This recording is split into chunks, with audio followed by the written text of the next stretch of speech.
Hey everybody, back again. Welcome back to Hooker's Blades. Today we're going to be taking this old concrete mixer handle and turning it into a sword. I'd already started forging out this blade. This was probably about 2 months ago when I did this.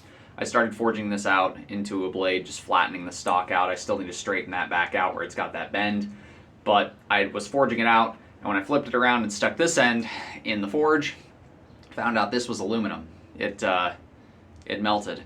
So we're not going to be using this. This is going in the scrap pile, but we are going to be using this. We're going to shoot for around a 16 to 18 inch single edge sword blade on this. Hidden tang construction that runs through garden pommel, all that jazz. So this is going to be another small sword. It's going to be a shorter blade, but it's going to be a light, fast little sword, kind of like the last one I made, except single edge.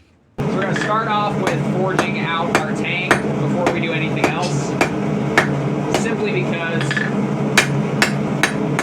I want to get that tang shaped first, so I have an idea of what material I'm working with in terms of blade, for blade length and all that other jazz. Okay, now that we're out to the length we want, we can go ahead and flip it around, straighten this out, start doing our shaping. We're going to go ahead and straighten it out a good bit.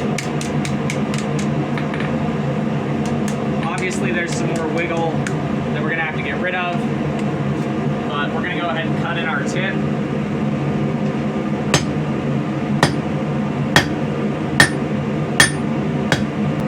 Now I'm going to go ahead and I'm going to start working down that bevel all the way across our sword here.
Get to the point where we're going to be able to put the bevel on the tip, because we want this pre-shaped before we work that area,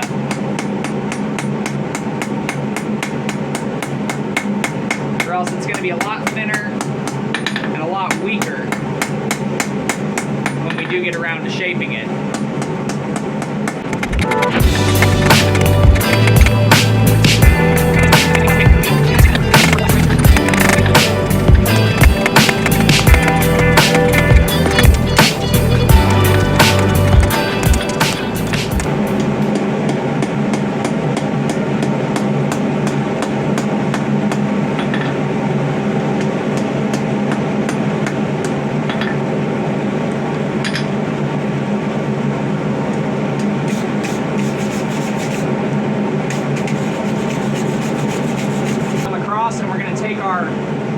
And we're going to run a line, not probably all the way up, but we're going to start running a line up the spine. Then we're going to take a widened chisel that's blunt and deepen that line on either side to create a fuller.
our rawhide mallet.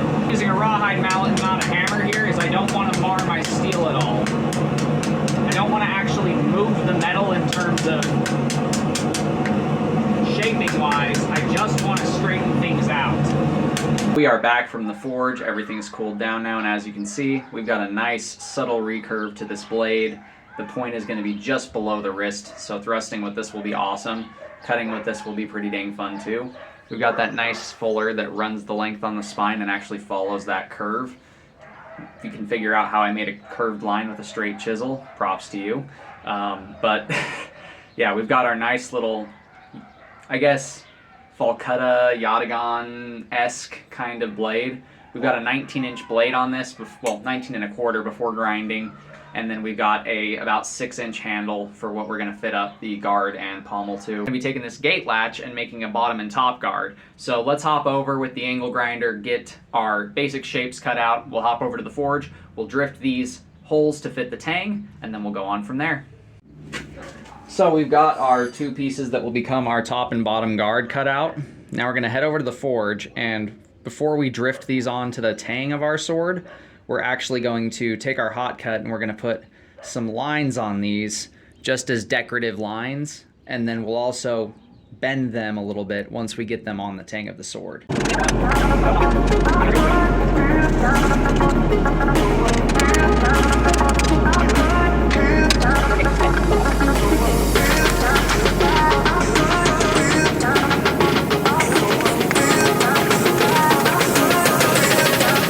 We're now back from rough grinding, and we've got our guards welded on there in place.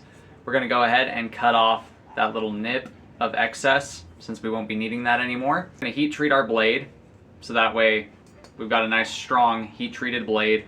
Then we're going to go ahead and throw the edge on there, and this blade will be pretty close to done. Got that cut off. The next thing we're going to do is heat it up, and we're actually going to hit that with the ball peen to rivet that over just for aesthetic purposes. It is welded up in there and attached that way, but I'm gonna hot rivet this over just for aesthetics, just so it looks like it was assembled that way, even though welding it and riveting it is gonna be so much stronger. Now we're gonna go ahead and give it a nice quench. I'm gonna get it up to temperature and we'll heat treat this blade. Then I will be back after tempering in order to get the edge ground and start showing you guys what we're working with.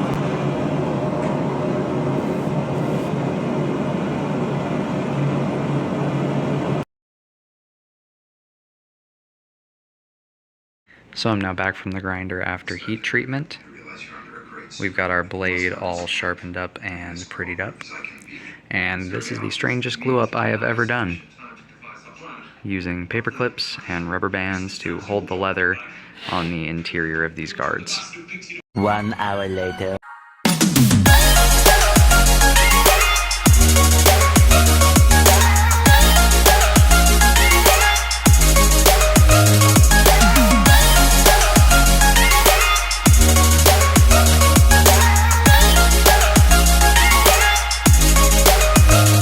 We've got that nice riveted end piece over this really cool guard on both sides. We've got these really nice ornate guards. Got that two-tone leather handle. And there's actually black leather. I don't know how well you're gonna be able to see that, but there's black leather on the inside of these guards. So that way it's nice and smooth if it comes in contact with the hand at any point. Our guard, our bottom lip sticks out just a little bit more than our top lip, and our handle is just a bit fatter towards the end, so it lends itself to a very nimble sword.